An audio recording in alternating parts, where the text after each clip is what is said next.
24 décembre, qu'est-ce que nous fêtons? L'ascension du Christ? Non. La résurrection? Non. Alors? La naissance. La naissance. Donc, nous sommes le 24 décembre, la veille de Noël, et nous fêtons la naissance. C'est quoi la naissance? C'est venir au monde, n'est-ce pas? C'est pas venir à la vie. Venir à la vie, c'est la conception. Venir au monde, c'est la naissance. D'accord. Et alors, Jésus qui était depuis l'éternité, avant l'espace-temps, entre dans le temps. Il entre déjà dans le temps à la conception, il reste 9 mois dans le ventre de Marie, et puis il va sortir du ventre de Marie pour venir dans le monde. Très bien. Alors, ce qui est intéressant, autant dans l'évangile selon saint Matthieu que nous avons lu, que dans l'épître aux Romains, on souligne que le Christ est fils de David, qu'il est descendant de David. Pourquoi est-ce que Jésus devait être descendant de David? Parce que les prophètes de l'Ancien Testament avaient prophétisé que le Messie serait de la lignée de David et de la tribu de Judas. De Judas, parfait. Donc il y a 12 tribus en Israël, 12 et demi, enfin ça dépend comment on les compte, et les prophètes avaient annoncé que le Messie viendrait de la tribu de Judas. Et donc Jésus devait venir de la lignée de Joseph, de la lignée de David qui était de la tribu de Judas. Très bien. Alors ce qui se passe, c'est que saint Matthieu va essayer de prouver, en quelque sorte, que Jésus vient de la lignée de David par Joseph, par son adoption par Joseph. Mais chez Luc, c'est le contraire. Chez Luc, on insiste que Marie était de la lignée de David. Donc Marie et Joseph étaient tous les deux de la lignée de David. Et je ne vais pas entrer dans les détails, mais on va dire plus brièvement que c'est la lignée de Marie qui compte d'un point de vue théologique pour les choses. Même si Matthieu essaye de justifier le passage par Joseph. Ok. Joseph qui est le père légal et adoptif de Jésus. Donc voilà, pour la petite histoire. Alors, quelle est la plus grande fête du christianisme?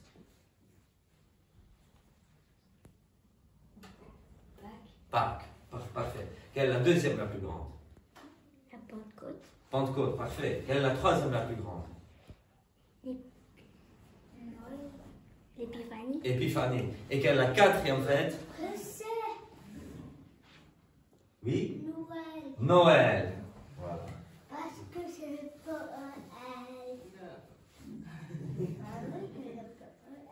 Noël. Voilà. Noël, la quatrième fête. Et nous lui accordons la plus grande importance, pourtant parfois au détriment de Pâques. Mais je pense que il n'y a pas de souci à fêter Noël. Alors, comment on a calculé la date de Noël? Puisque Noël est une fête éminemment romaine. Le reste du monde ne fêtait pas Noël. Le reste du monde fêtait l'Épiphanie seulement. Avec 3 choses. Dieu qui se manifeste à sa naissance, à son baptême et aux noces de Cana, mais c'est Rome qui fête Noël. Alors comment est-ce qu'on a commencé à fêter Noël? En général, on nous dit c'est par rapport au solstice de l'hiver. C'est une belle coïncidence, mais ce n'était pas la vraie raison. La vraie raison était la suivante. On considérait que le Christ a été crucifié le 25 mars. C'était, bon, la date est plutôt fictive, mais on imaginait, on a essayé de calculer la date de la crucifixion et on s'est dit ça doit être le 25 mars. Donc du coup on a dit Jésus a vécu 33 ans sur terre, donc 33 années complètes. Donc sa conception doit être le même jour que sa crucifixion. Donc du coup on a déduit 25 mars comme jour de sa conception, on a calculé 9 mois, ça nous a donné le 25 décembre. Bien sûr tout ça est de la fantaisie, parce que peut-être que Jésus est né en été, peut-être qu'il est né au printemps, on n'en sait rien. Mais dans la... Et puis aussi, on avait peur, Est-ce qu'on avait déjà le calendrier Bien sûr, on avait, mais les Hébreux avaient notre calendrier lunaire, Oui. lunaire solaire, enfin, différent de nous, mais vu qu'en terre la terre d'Israël était quand même occupée par les Romains, donc il y avait quand même le calendrier romain aussi.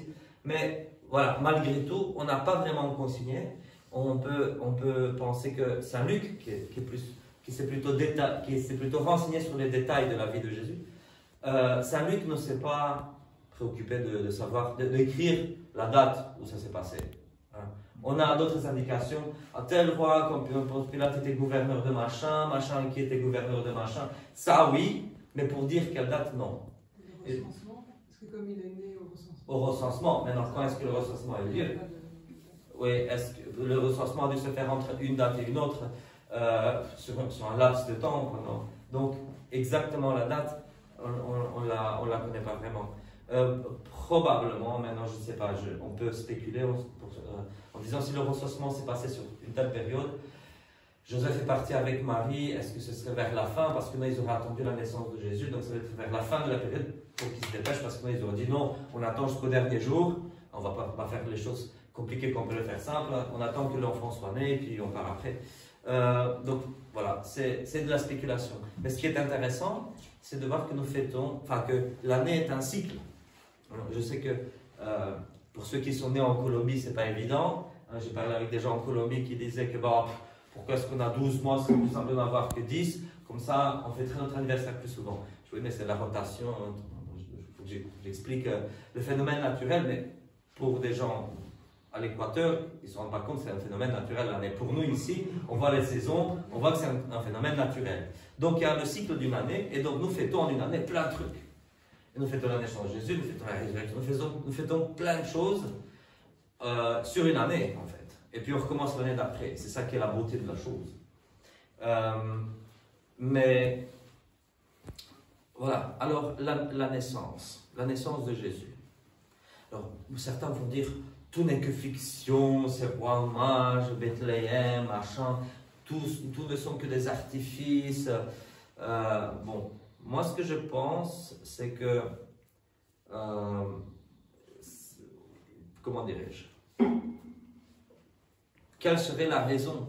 Bon, certains vont dire, oui, puisque ça a été prophétisé qu'il devait naître à Bethléem, on a créé un artifice pour dire qu'il est né à Bethléem alors qu'il ne serait pas né à Bethléem. Ou d'autres diraient, ah, mais l'histoire des rois mages, ça n'a aucun sens, c'est un écho au fait que Hérode avait tué ses propres enfants. L'une n'empêche pas l'autre. Quelqu'un qui a tué les enfants de Bethléem et qui tue après ses propres enfants, ben en général, enfin, voilà, c'est un meurtrier en chaîne, en masse.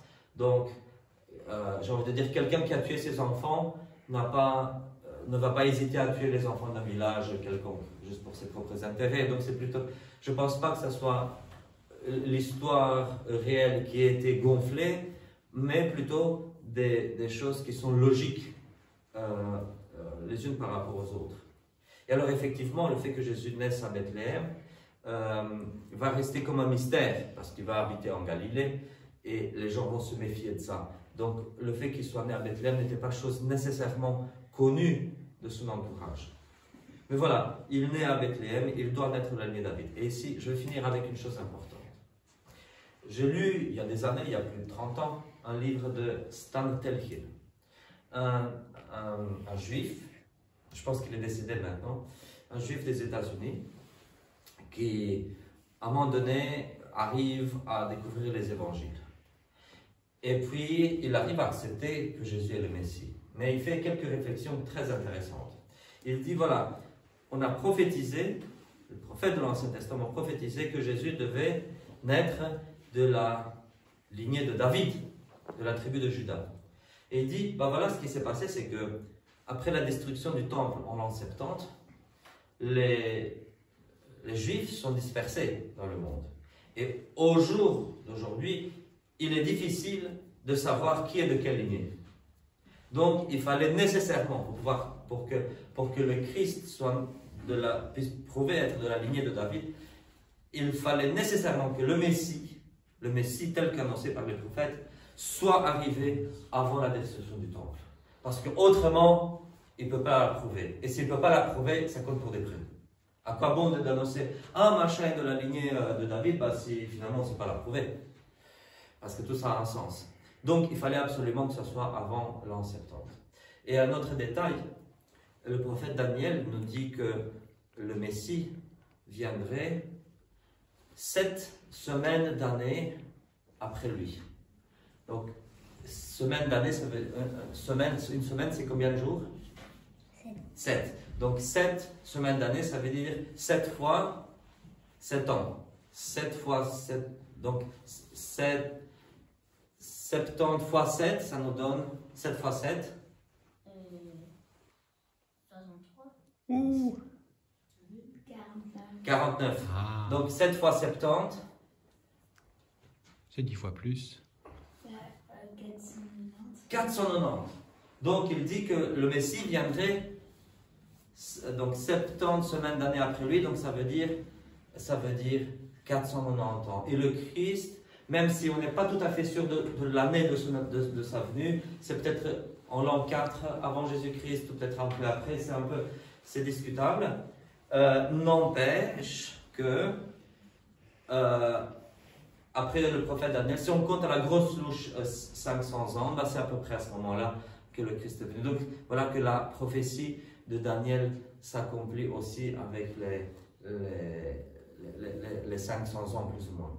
Alors une autre chose qui est un peu dommage de nos jours, certains vont dire, enfin à juste titre, pourquoi tous les Juifs ne se convertissent pas au Christ de nos jours? L'une des raisons principales, il y a beaucoup de raisons, mais l'une des raisons principales, c'est que le judaïsme contemporain, surtout Ashkenaz, en général, je ne parle pas des exceptions, mais en général, ne croit plus au Messie. Ou plutôt, on dit, le Messie, c'est le peuple d'Israël. Et donc, du coup, si on ne croit pas en un Messie personnifié, alors bon, que tu mettes 490 ans, tu mettes la lignée de David, tout ça, c'est pour des prix. Donc, si on ne considère pas que le Messie est une personne à part entière. Alors, je vais finir par une autre chose. Au début de la Bible, il y a l'histoire des premiers humains. Et il y a les premiers humains qui sont appelés à être les pilotes de la création. Et qu'est-ce qu'ils font? Est-ce qu'ils réussissent? Non. Puis après ça, Dieu dit, bon, c'est pas grave, on va essayer autre chose. Abraham, donc on va choisir quelqu'un. Abraham, tu vas être le pilote de la création du monde. Est-ce qu'Abraham réussit? Non. Puis Dieu dit, je vais prendre un petit peuple d'Israël, une famille d'une trentaine de personnes pour serait le pilote de l'humanité. Est-ce que ça a marché? Non. Puis avec David non plus. Donc ce qui se passe, c'est que finalement, c'est le Christ qui devient le prototype de l'humain. Et c'est un drôle de prototype. Le prototype, vous savez, une voiture, on construit des voitures, on va faire le prototype, on va faire cette voiture-là, puis on va dire, bon, on va faire des milliers de voitures comme celle-là. Bon, ici, c'est un peu au contraire. On a d'abord plein de brouillons, et à la fin, on a le prototype, qui est le Christ. C'est lui qui récapitule en lui toute l'histoire d'Israël, toute l'histoire de l'humanité, toute l'histoire de la création. Et vous allez voir, après la naissance, il doit fuir en Égypte, revenir d'Égypte.